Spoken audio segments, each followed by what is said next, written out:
Today's a big day. We don't usually do like breaking news. Most of our episodes are like, you know, firsthand accounts, and you could click on them any day, and you know, like it would all be, you know, like good. Here's the thing. This is important for all time, but it's especially important for right now. We are in the middle of the Screen Actors Guild strike. The writers have gotten their deal. They have a tentative agreement. Oh, a tentative agreement. Yep. Thank you so much. Yep. I, as you guys know, I am a Screen Actors Guild member. I did like put out a short episode early on urging us to vote for this strike.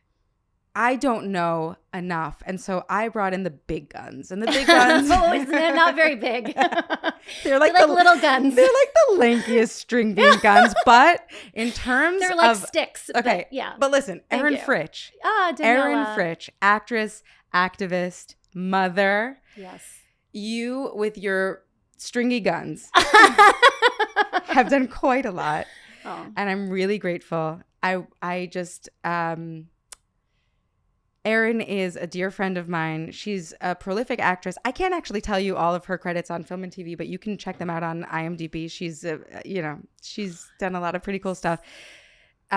Broadway, lots of commercials. You've seen her everywhere. And now you've been devoting your time to our union. Yes. Can you tell us why, my friend? Oh, my goodness. First of all, thanks for having me. Oh, my God. Thanks for being here. Yeah. This is one of my girls. Yeah. So this is just a treat to just be sitting on the couch and getting time with you. Yeah. Yeah, I mean, I've been an actor, a professional actor, and a member of the SAG-AFTRA for 23 years. Actors Equity for about 17, which is the union that represents stage performers. Yeah. SAG-AFTRA is anybody kind of in front of a camera or behind a microphone. So that's, you know, actors, singers, dancers, broadcasters, stunt performers, stunt coordinators. We're a really big union, about 160,000 nationwide.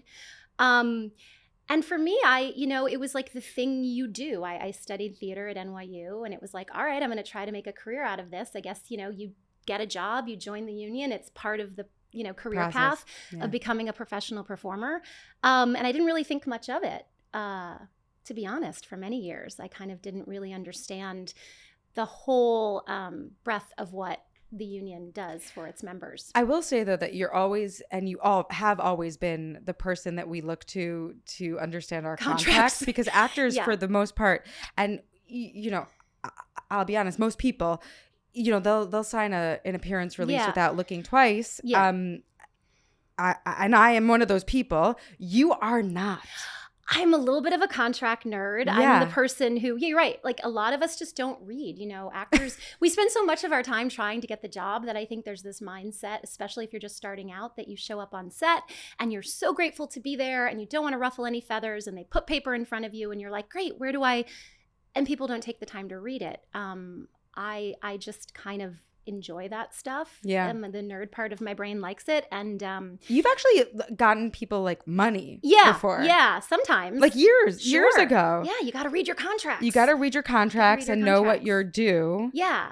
So I was kind of if they're long. I feel like I was kind of doing that and helping people out. I just kind of educated myself along the process, but I still didn't really understand that the union is its members, and there's so many opportunities to kind of volunteer for service, as we call it.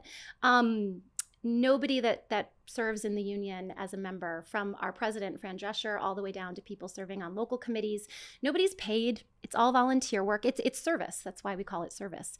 And I didn't know much about it until 2018, when I was starting to notice this trend of commercial work in New York. And you know this. I do. Daniella, if you guys don't know, is an amazing performer with a lot of voiceover and commercial work under her belt as well. Yes. And in 2018, things were changing. Well, even before, but it was the first time I remember noticing, like, I don't really have as many auditions and there's not as many opportunity. And I feel like our little actor community, we were all doing a lot of complaining and bitching, as we do. Sure. Where you're like, I'm so slow for me. Yeah. And why was it? Well, and I had a friend who was like, the union was just kind of getting going with this Ads Go Union campaign and kind of identifying the issue of this alternate non-union workforce. And we were coming up on a negotiation year. All of the contracts for SAG-AFTRA that we work under are collectively bargained most 3 years, different time periods for different contracts.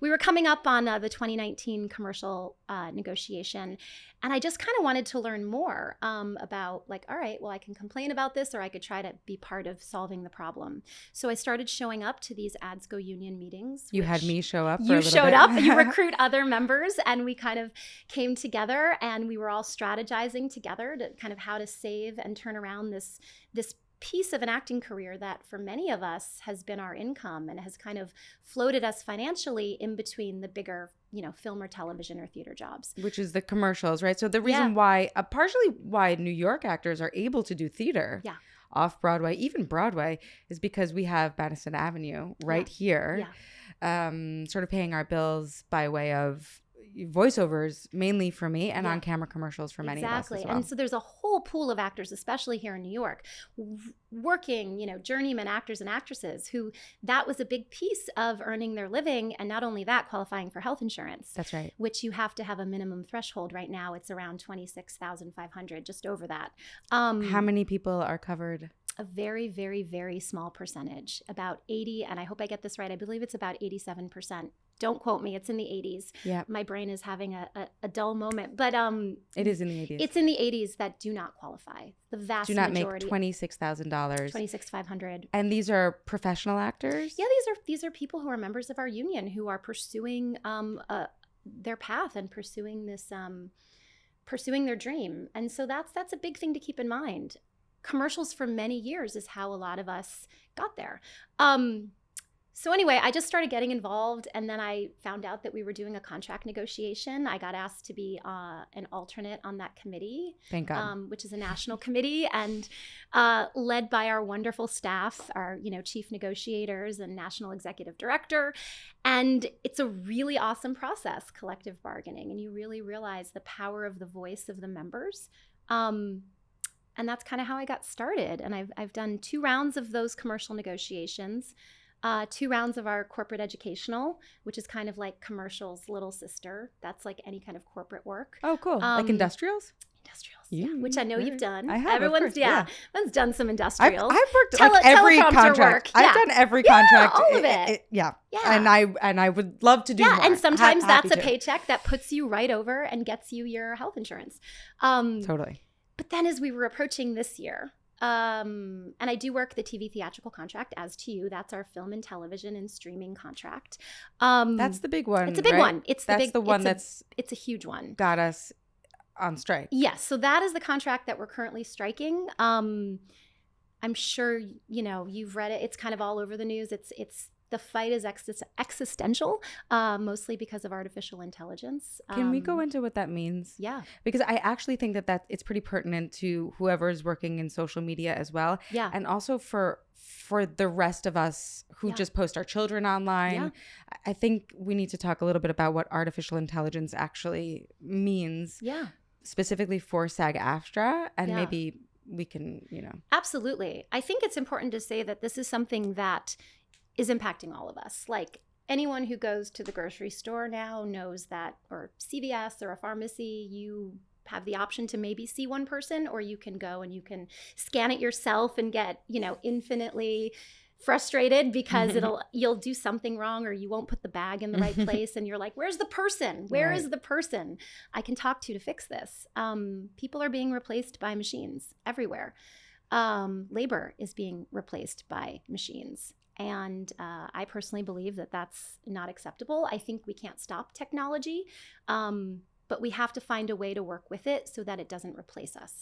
Just to contextualize, like your perspective, my perspective, we're theater people, right? So you grew up in the theater. I did. Like your father was an artistic director of a theater. Yeah. You understand the power of being together, of working together, of human beings telling stories, of laughing together, of crying together, of congregating. Yeah. So we have like a real vested interest in people. Yeah, we have a couple of my favorite picket signs. They were the Writers Guild when they were out on strike, just had the best signs because they're writers. And right, of course. I they're know genius. the rest of us are just like, yeah, I feel like we Honk! just need the writers to write our signs. But, there was a couple that I loved that were just like saying things like, AI doesn't have childhood trauma, or AI can't cry on cue, but it's true. All of these things that, Chat GPT can maybe spit something out that's good enough, but where's the heart? Where's the human connection? Where's the human story? Where's the experience? I think it's actually really sad to think that, the consumer would want to consume something so artificial, unemotional. I saw Harvey, what's his name? Anyway, he's the head of the Grammys, and he came onto his Instagram just letting everyone know, like, AI performers do not qualify for Grammy Awards. I just want to make that very clear. Like, we are not doing that. Because we need people making art. In terms of AI for SAG-AFTRA, how would that affect actors' work? Yeah. So right now, in a bunch of ways, there's something called like a digital replica. And have you ever been scanned? Has that happened to you on set? It happens a lot. Folks who do background work, which is a very big faction of our membership who do background work. And it's becoming more and more common for them to show up on set and for a producer to say, hey, we're gonna step over here, we're going to scan you. And it's essentially like a digital scan of your body. I've never had it done. But I've heard about it. And now they've got this digital copy that they can manipulate and do things with, and essentially create replicas and use you in projects. Without paying you? Well, so right now, one of the things, and we are on strike in that contract for several different reasons, but one of the main reasons we're striking is over the artificial intelligence protections. And right now, as our last proposal stood with the AMPTP, who's the body that we negotiate against and comprises all of the, the major studios, ABC, CBS, NBC, Disney, Hulu, Amazon, Netflix. Yeah, all those guys. That's who sits across the table from us. But right now, in the last pass, there was language that essentially stated that a background performer could show up for a day of work, get paid, get scanned, and then the companies would own their likeness, their image, all of it in perpetuity to use however and wherever you want. And that's just not okay. It's not okay, and it's never been okay. Just for reference, like... Yeah, that performer is then now out of a job for all of those other days that they would then be called in to say, hey, we need you to be here. We need you in this scene. Why would they call a human if they can plant it, digitally? So, well, if I may, like, the way I have made a living for the past 15 years is by showing up on set. Anytime you guys see me on Ocean's 8, or if you watch that one episode I was on, The Americans, I would get paid for that performance, not just the time that I got on set, but for that time it aired, right? So that's called residuals, right? So if I did a Colgate commercial, I would get paid for the session fee. Yep. And then every time it would play on television, I would get paid almost in the same way as every time I step on stage, I would get paid to perform for you. Yeah. My likeness has been lent to the WB or FX or, Colgate. And I rent it to them essentially. And they pay rent in the form of residuals. Thank you so much. Thanks for giving this to me. Yeah. So because they're profiting off of your performance, image, off of your performance, and off of your likeness. That's exactly right. Yeah. So we would never say, like, when I give a klezmer concert, like, we're not going to pay her. Right? No, like, it's too good. We got to pay. She's performing. Yeah. I'm performing. Yeah. In that Colgate commercial, that whatever. It's not live, but that's not the art form. Yeah. Okay. So I just wanted to, like, let you know that, like, you're talking to two people who, like, literally have children who eat because we get paid residuals. Yeah. And I want to give you a little history on that, a little history note, and also just then revisit kind of the principles of what we're fighting for in AI. Okay. We went on strike in 1960 as well, alongside the writers. And do you know what came out of that strike? Is it residuals? It's residuals. Oh, yeah. Residuals and our pension and health fund. Oh, wow. I mean, two things that are like these pillars of what we have in terms of our union protections and benefits. So just to highlight the power, how impactful a strike can be when it's the right time and you have really the unity and power of the membership and, you know, the public support and the solidarity of other unions, which we have right now. You think we do have the public support? Oh my goodness. Yay. Overwhelmingly. There's been polls that have come out. The public really does support us because they see it, because this is a bigger fight than for the writers or the actors, or right now the UAW, the United Auto Workers, who have gone out on strike, fighting again to not have their jobs replaced. In the dawn of electric cars, you know, to say, okay, we're not fighting the technology, but those jobs making these electric cars should be union. So it's kind of universal, and the support of other labor unions right now for us has been unprecedented and really heartening to see. I saw the hotel workers union at they're one of the strikes, Yep. you know, the picket lines. And it was so beautiful to realize, like, we are in the middle of a revolution. Yeah, I think it is. And I think the writers, I got to give it to them. They really held strong. How long were they on strike for? 100 and don't quote me on this, 170 something days. It was high. It was getting close to 200, but they really, really held tight. And they have they have the tentative deal now that's been voted by the leadership, and it's going out to the membership to ratify. So that should be happening shortly. But they really stuck together. SAG-AFTRA was on their side from day one, standing you up. were there on the picket lines with them before we even day one we showed up. Yeah, that's a really special creative relationship. You know, we're all in it together, and the studios can't do it without us. They can't do it without writers. They don't have scripts. There's no projects. And then once the scripts are made, they need actors to bring the scripts to life. So, you know, there is a lot of leverage there. And this has been a really exciting moment to own that leverage and to let the world know that we're not going to be replaced by AI. Yeah. What we're looking for in particular is consent, compensation, and control is, I think, the best way I can express it. You know, consent for a performer to say, yes, you may digitally replicate me, but I now understand what that means. Here's the fences around how that can be implemented, about where that can go. Compensation, you're going to pay me. Right. And you're going to pay me when it's here and here, and you're not going to just pay me once. And control, again, that's the fences I'm talking about, which have to do with really being honest and having full transparency about how a company intends to use that replica. We're not saying don't do it, because the technology is here. We just need to find a way to work with it that honors labor and the worker and doesn't replace us. Well, I love that you mentioned labor and worker. Yeah. Because creative labor is labor. Is labor.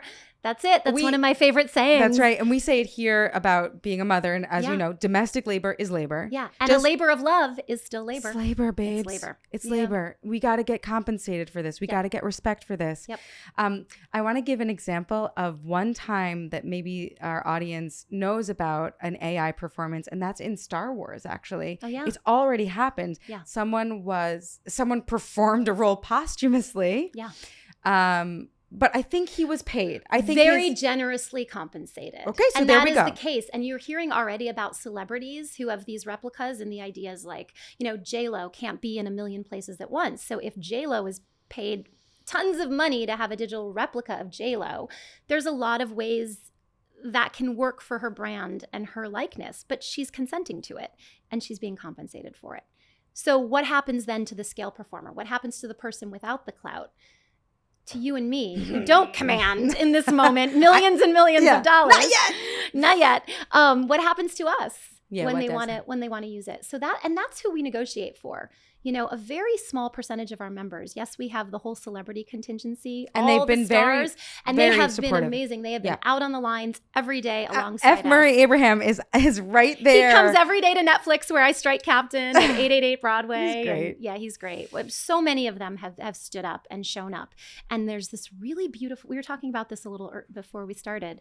There's this really beautiful sense of community on the pickets, and nobody's, it's not lost on us that this is hard. and that So people are hard. suffering, you know, not only those of us who can't work, but all the other jobs, you know, the craft service, the tech, you know, the crews, everybody, The set designers, everybody around us. hair and makeup. That's right. Costumers. That's right. Who needs us to go back to work? Everybody's hurting. So it's not like this, like, hey, we're at the picket and we're partying, but it's this feeling of family and community that I find incredibly touching, especially still coming out of the pandemic and living in an era where we mostly audition in isolation via self-tape. Which wasn't the case before. We used to just like go in the, hang out with our dogs and you'd and have babies your waiting in room the friends waiting and room. you'd be like, you want to get coffee? Because Yeah. we've got some time before the next thing. And it was this whole, I'm so glad we had that, by the way. Community. I know. I feel so happy. Sometimes I walk down the street and I'm like, I I'm miss so that. happy I'm 39. Like, I'm so happy I got to live in a time when I got to hang out with you and get to know you that well in this like vulnerable situation, like right before a job interview that we were up against and that each we other were competing for, but it was like, you're great. Let's, you know, good luck. Let's go get a coffee after. I've met some of my best friends through waiting rooms. Oh yeah. Absolutely. Our mutual best friend, which is the reason you moved to Brooklyn. This is also true. Yeah. Also true. Yeah. What else can we say about what we're fighting for? Respect. Can I just say this? Yes, please. My friend Genevieve Angelson wrote a beautiful article for Town and Country about how this is sort of hearkening and stoking some of the residual coals around the Me Too movement, and how so many of us in the entertainment industry just felt like at the whim of the powers that be. Like we had no leverage. We were just happy to be there. It didn't matter how much you were paying us. It didn't matter that you stopped giving us residuals. Giving, by the way. That was in quotes. Yeah. There's this feeling like, I think part of the reason why it feels good to be together again is all of a sudden I look at us and I'm like, oh my gosh, we are adults and we've been infantilized for a long time. Why is it that Erin's the only one who actually reads the contracts? Like, we're just happy to be there. Like, we should be consenting adults. We can't just be like willy-nilly anymore. I think for a long time it was that way because we were making a living and insurance in an easeful enough way. I mean, everybody knows that show business is hard. Yeah. But now, even people who have, and if you guys read the article that Genevieve wrote on Town and Country, this is a person who's a working actor, who's a well-known actor, who's been on Broadway, who's held series regular roles. This is not the journeyman actor. This is someone you know struggling to make ends meet. We hear those stories nonstop. Oh, really? Oh, yeah. Of the Genevieves of the world, right? But at every level. Yeah, it really resonated. Every level. And people that you think are, you know, take Orange is the New Black. I don't know if you said, right? Amazon, right? Am I right that came out on Amazon? Netflix. It was was it Netflix? Yeah, it was one of the first on Netflix. So and it was under like a web series contract. By the way, I had done a web series that was like 5. Was it? Yeah, it was. I did a web series that was 5-minute episodes, and we paid people like $100 an episode because that was the contract. Yeah. Netflix was doing the same model. They paid a little bit more and they were longer, but it was. They were not getting paid residuals. Well, so that's the issue. So you basically had this show that was a hit and made the streamer essentially a hit and put the streamer on the map. And all of these people kind of overnight got all this notoriety, and yet they got paid, you know, their good scale wages, because a lot of them were, working actors, amazing actors, not mostly women, superstars. A lot of women of color. So they're getting paid for the work, right? A huge, beautiful, diverse cast, and then because streaming, you know, this new model, and it doesn't pay the same residuals that we have in traditional broadcast, which really do reward actors, I think, in a more fair way. They weren't making any money, yet they were so recognizable and famous, and yet still couldn't pay their rent and and just had all these issues. It just goes to show you would never know. Yeah. Because, by the way, often, and I think this is the case because now I work in the sort of creator space and the, like, I don't know if we call it influencer space anymore, but I think people are paying you by way of exposure, and it's like, babes, that doesn't pay my rent. you know, like a payment by way of fame. Right. What more follower? I feel like that is just such a cop out. It is such a cop out. You should be paid for that. Yeah, because these companies are making money. Yeah. Well, and that's a good segue into another big thing that we're fighting for and striking for. We talked about AI. We're also fighting for better streaming residuals. And not only that, we've actually proposed an entirely new structure, which is based on revenue from subscriptions. Think about it. These streaming platforms charge you and you and you and all of us who choose to subscribe because, the new hit show is on Netflix and now there's something on Hulu and Peacock is a thing and Paramount. And so all of a sudden, I don't know about you, but I'm like, we're paying a lot more money. It's really irresponsible, but I feel like I just don't look because I'm afraid to add it all up because it's so much. It's a lot of money. But I got to see all the shows. And also cable. And I have a kid. I have 2 kids. That's so right. So you have to have the Disney Plus for the kid and all the stuff. So you add it all up. Or I do at least. No. But yeah. I do. I do. Yeah.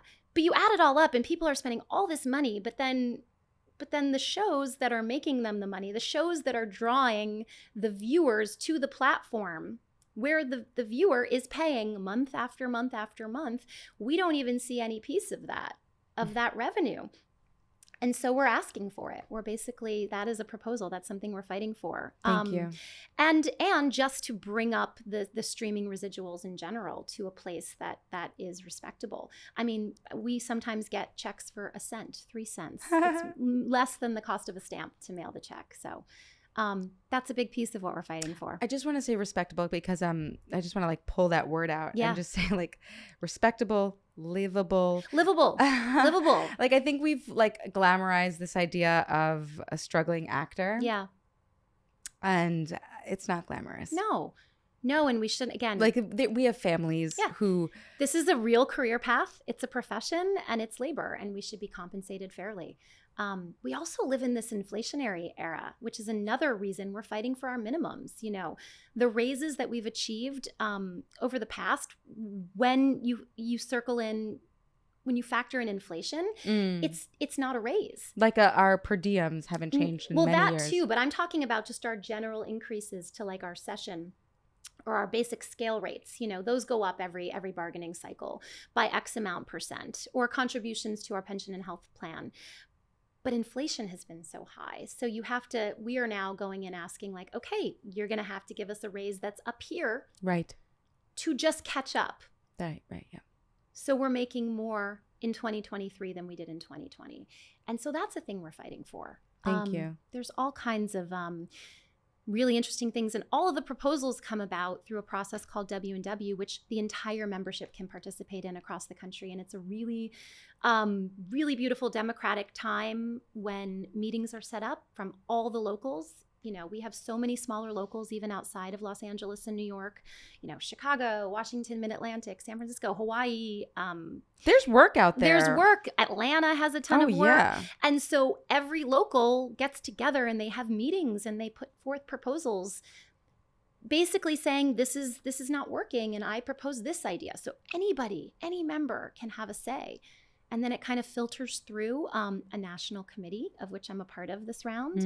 And then you have a national plenary. And then from there, the bargaining package is formed. And that's what we push across the table on day one. And you're about to do that, isn't that right? We're about to go back, which is kind of the big news. Yeah. Yeah. So we began bargaining in early June. Bargaining shut down, and that's why we're on strike. There was a couple of really big issues they wouldn't even address. They wouldn't even talk about. They were moving the furniture around on the Titanic. Good for Oh God, Fran Drescher, God bless her. God, she's something else. Yeah. And so we had a strike authorized, which you mentioned earlier, you voted on. We put that out to the membership. We had 98-point-something% an unprecedented yes vote return on that, which wasn't an authorization to strike. It was just an authorization. It was a yes vote to authorize the National Board and Negotiating Committee to call a strike if we felt it was necessary, which we did in mid-July. And we've been on strike 70-something days. I should know that. Well, you know what? When we reached out to you, we're in late September right now. Yeah. And we reached out in June because we plan right. these things in advance. That's right. Because most of our content is evergreen. We really thought the strike would be over by now. when we reached out, it seemed like, oh, it would go on forever at one point. Like, we really had no idea. Yeah. But I'm surprised. I'm genuinely surprised that we're sitting here and you're about to go to LA. Yeah, we just yesterday we got confirmation that we will be meeting. Our SAG-AFTRA will be meeting with the AMPTP on Monday morning. Monday morning, and it's Thursday, you guys. Yeah, wow. On Monday, and there will be executives from some of those studio entities at the table, as was the case with the Writers Guild, which is exciting. I mean, we are ready to get down to business. I hope they're ready to get down to business. We know what we're standing for. We know what we're fighting for. So you can't get there without talking. So it's really good news to be talking. But I think you weren't talking all summer. And we weren't. We the whole time from the minute talks broke down, we were very clear that our team, the SAG-AFTRA, was ready to go back to the table at any point. And so this is the first engagement and offer to do that. So of course, we're all going to jump on planes and get back there. I think it's important in light of the writers reaching a tentative agreement to understand that our contract and our proposals are not the same while there is some overlap. We have a very different membership body. We have very different types of needs. So I am elated for the writers that they seem to really have gotten the deal that they want. Yeah. And their membership will ratify it if they believe that that's, a deal that they do want, which I believe they do. I'm hearing some really positive things among membership. But it's important for us to keep in mind the writer's timeline may not be our timeline. I cannot say if this will be done quickly, if this will take a long time. All we know is that talks are starting, and I believe that's a really good thing. What does that mean for you? I mean, I know that you're a mom. Yeah. I know. You've done this once before. Was it 6 weeks the first time around? We were supposed to be out for 6.5 weeks, and it ended up being almost 3.5 weeks, and we ended up being out for almost 6 because we gave them an extension.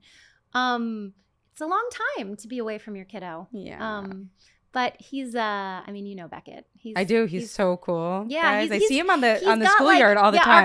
Our kids go to the same school. But he's a great kid, and he's like got all the things. He's got soccer and chess club, and so he's like, "Oh yeah, bye mom." Like it's fine. He's 8. He's 8. Yeah, so he's like okay with it. He's probably really proud of you. Yeah, I don't think I could have done it when he even a couple years ago, but I'm really fortunate to have a village and Jay, your partner is like really he's on hands-on. it. My family's in Connecticut. I have Billy. I have an amazing babysitter who's a family member to us. Also an actress. Can I just say I have the chills every time someone actually mentions their babysitter, which is, by the way, I've been doing this for 2 years. Yeah. It doesn't happen enough. Yeah. When we shout out our babysitters, she's our like nannies. My earth angel. I love her. She's great. Billy, if you're listening, I love you, and I could not live my life without you. Yeah, well, I mean, you couldn't be making this huge change on our behalf without Billy, and I thank Billy, and I thank you. It's tremendous, and I don't want to close out this conversation without just like giving a nod to your dad, who's an actor. Oh, I could cry just thinking about it. You really just, what are you doing to me, dude? I just know you really are going to bat for us in a huge way. I'm so grateful because we really couldn't do our art without proper contracts and respect and a person who can speak to it with such integrity. Oh. I really, really appreciate it. I know your dad is probably so proud of you. And that you're like carrying on his legacy in such an impactful way. I mean, look, it's like really like the whole world is looking at us and realizing like you can't treat artists like shit anymore. Yeah. So, I just wanted to say that, like on a family level, I feel like this is really resonating. It's really profound to me. I was just talking about him the other day, and like he, there's a whole beautiful history, but he essentially like by speaking up and raising his voice, saved a beautiful theater from being demolished. Oh, wow. In the 80s. And that was what kind of started it. And he brought people together, and he believed in volunteerism and activism, and doing this now and like going back and hearing people who knew him tell those stories, it just feels incredibly meaningful that there's a piece of him and what I learned and what he believed in art and community and fighting for what's right and standing up and not taking the bullshit. Not taking the bullshit. Yeah. Because we're meaningful members of society. Yep. And we contribute a lot. A lot. Where did people turn in the pandemic? What did they do? They watched TV. They watched SAG-AFTRA members. Yeah, they did. Yeah. Any parting words? Did we miss anything? God, just thank you for having me. And it's this strike. It will end at some point. I can't say when. And I just really hope that anybody listening who's a member or a supporter, like, unions really matter. And they do a lot for members. And even if you're not a part of a union, you can support unions. And anyone right now, while we're back at the negotiating table, please come out to our pickets. We have 4 running in New York, and you don't have to be a member to come out and show your support. Get loud on social media. The louder we are, the more in solidarity we are. They hear us. The studios hear us and they see us, and it really does make a difference. Just come out and support. We'd really appreciate it. I really appreciate you. I appreciate you. Thank you, my friend. Thanks for tuning in, guys. See you next week on the Mom Curious podcast. You can follow Erin Fritch on social media. Sure. On Instagram, yes? Yeah, I'm there. And I'm at Daniella Rabbani. We would love to engage with you in this conversation. So thank you. Thank you. Have a great day.